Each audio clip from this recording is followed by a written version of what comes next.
Are you a multi-passionate artist? I know I am.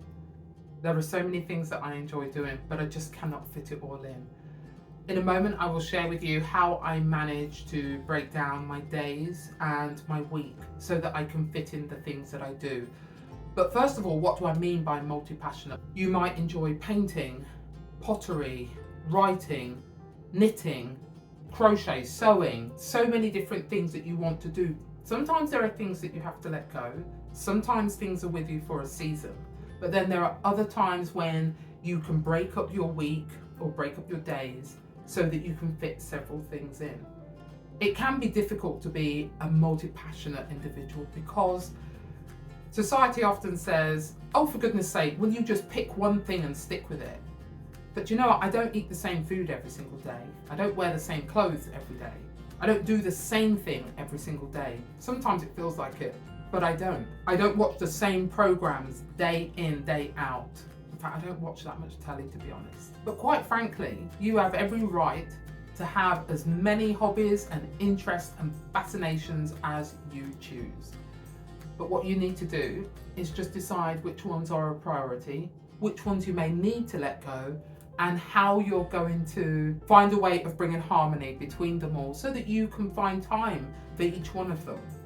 So for example, I'm doing photography at university at the moment. It's something I chose to do, so that is a priority. It's my choice. I need to make sure I get the work done. Writing. I have been writing since school. I love writing. I enjoy novels. I love reading, love writing. The world is so much better for having books in it, for having creatives in it. I get up at 4:30 in the morning. By 6:30 you will find me at my desk and I'm writing. That is my writing time. It's not something I was willing to sacrifice. 6:30 till about 8:39, not 8:39, but 8:30 till 9. You might find me still at my desk writing, so it's about 2 to 3 hours. Then the middle part of my day, I focus on uni. But then the latter part of my day, usually from about 3, half past, then I'm drawing, I'm working on artwork. And I don't put art at the end of my day because it's less important. It is simply because it helps me unwind, I find it relaxing, therapeutic, and the day just vanishes. If I did my art at the beginning of the day, I would run into the other time and nothing else would get done. So I break down my days into threes, then that way I know when I look at the clock, it's coming up to 2:45.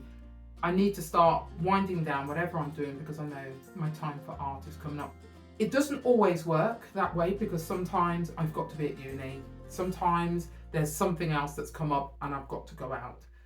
But that is my basic timetable and I work in harmony with it. I don't keep myself to it so rigidly that it becomes stressful. Wednesdays I use as a media day. So I'll work on my videos. There might be some photos that I need to edit. Anything media focused, that's what I do on those days. Sundays, I like to commit the whole day, if I can, to working on my artwork. But aside from that, I hear myself now and it sounds complicated, but it really isn't. My days are just broken down into threes. Then I have Wednesdays as a media day, Sunday as an art day. Does that sound simple? I think that sounds simple. But when it comes to working out what you're going to do, you like so many different things. It can be difficult when society says, or friends say, whoever says, oh, for goodness sake, choose one thing and stick with it. I don't know about you, but I don't eat the same food every single day. I don't wear the same clothes every day. I don't go to the same places every day. Feels like it sometimes, but I don't. You know, I have variety in my life. I have multiple things that I like to do, different people that I like to spend time with for different reasons at different times.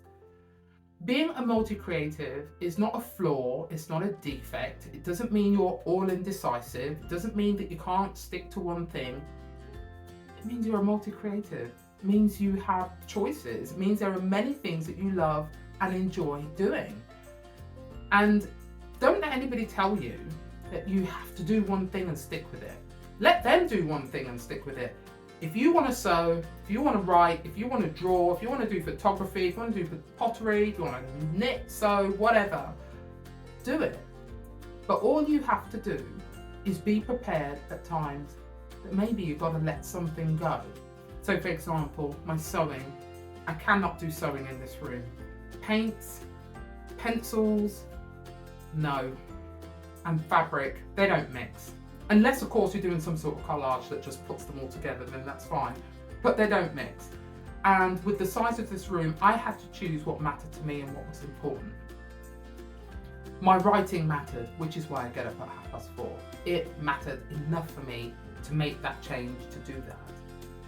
My art, I'm not giving that up. I will not give up my drawing. So those are the two things that were definite. And then of course there's uni, which is coming to an end soon. So that's great, but I already know what I'm going to fill that time with. So there's no worries there. You must also make sure you have time to sleep, to eat, to spend time with family. Maybe you don't want to.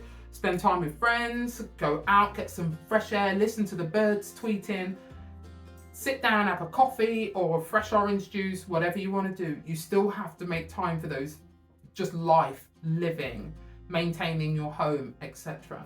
Maybe you want to break up your week like I do. It works for me. Find the system that works for you. It's trial and error. We all have things that we do, that we try, and it doesn't always work out, and that's okay. But be prepared to let something go, even if it's temporary, even if it's for a short time. That's okay. That is your right and that is your choice. Don't feel like you're letting something down, because you must make sure you make time for your well-being, your mental well-being, your emotional well-being. You must make sure you make time for those things. Otherwise, you can stop enjoying what you're doing, and it can be really difficult to continue because now you're overwhelmed, you're exhausted, you're tired, you're stressed. And you really don't want that. You want to enjoy the things that you are doing, those passions, those loves. Being a multi-creative, being a multi-passionate artist is wonderful. And actually the other thing about it is things can feed each other. There are times when stepping away from doing my artwork, because sometimes my hand gets tired, sometimes my eyes I do get a bit carried away, my eyes sometimes feel a bit dry and sore because I'm focused so much. Sometimes it's good to step away, it's good to have other things. I love reading.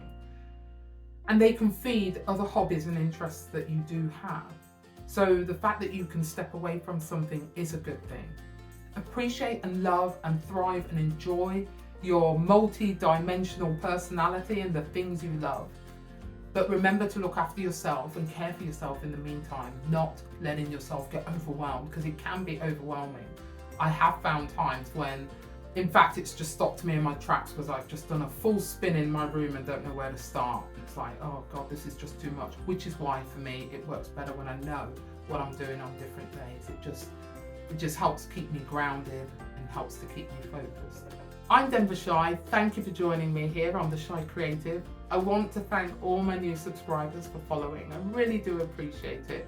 It will help me to grow my channel and enable me to bring you new material each week and to be able to share and encourage and inspire you to just be your awesome self. If you like this video, if it encouraged you, do give it a thumbs up, do like, do subscribe, and I will see you in the next video.